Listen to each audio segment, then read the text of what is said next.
Now, in this video, we're going to talk about alkanes, and we're going to talk about chemical properties of alkanes. So you can check the videos below so that you can be able to learn isomerism of alkanes as well as nomenclature of alkanes and anything and everything to do with what? With alkanes. So let us start. Now, the chemical properties are, one, we're going to talk about combustion, and two, substitution reaction. So what is combustion?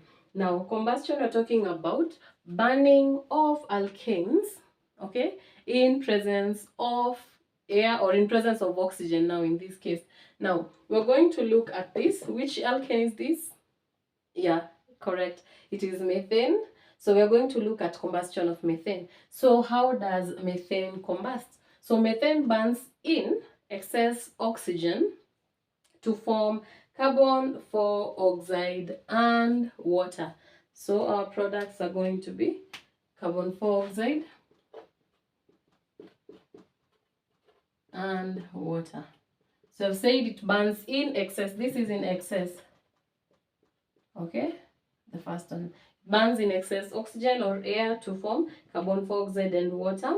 So we are going to balance by putting a 2 here. So another thing that you need to know, we've said alkanes are hydrocarbons, yeah? So we've said alkanes are saturated hydrocarbons, meaning when you're burning alkane, yeah, the type of flame that is going to be produced, it's going to be a pale blue flame. And it is going to be what? Non-sooty. So this is something you're going to use in your practicals. So they combust, or methane burns in excess air or in excess oxygen to form carbon dioxide, enough oxygen to form carbon dioxide and water, and it produces a pale blue flame which is non-sooty. But it burns in limited supply of air to form carbon monoxide and water. This is limited supply.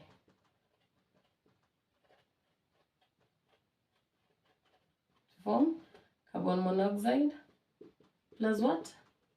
Plus our water there. So that is the combustion. So we are going to balance again. We're going to balance by putting a 2 here.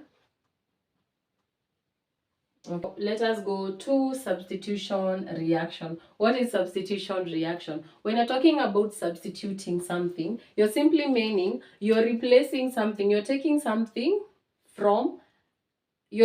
one thing from something and replacing it with another. So substitution reaction in this case, we are talking about replacing a group of an atom. In this case, it is hydrogen atom, okay? So we are going to replace a group or a hydrogen atom with a halide or with a halogen. In this case, we are going to talk about what? Chlorine. So substitution occurs in presence of sunlight, because the sunlight now brings about, or it have in us, it occurs in presence of sunlight because of the ability of the light energy to split the atoms, okay?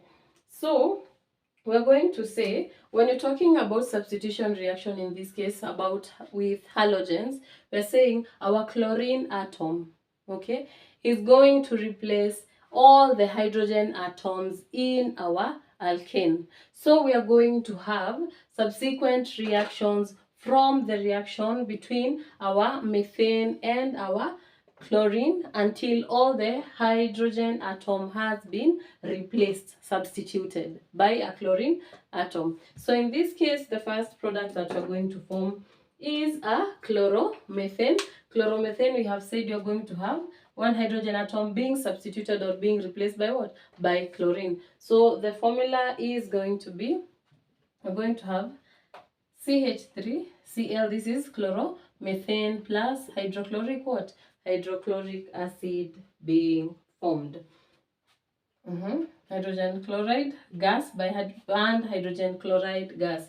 And then we've said you're going to have subsequent reactions. It's going to occur like that until all the hydrogen atom has been replaced. So here we are going to have also, so we are going to have CH2, you see we are replacing one hydrogen atom at a time.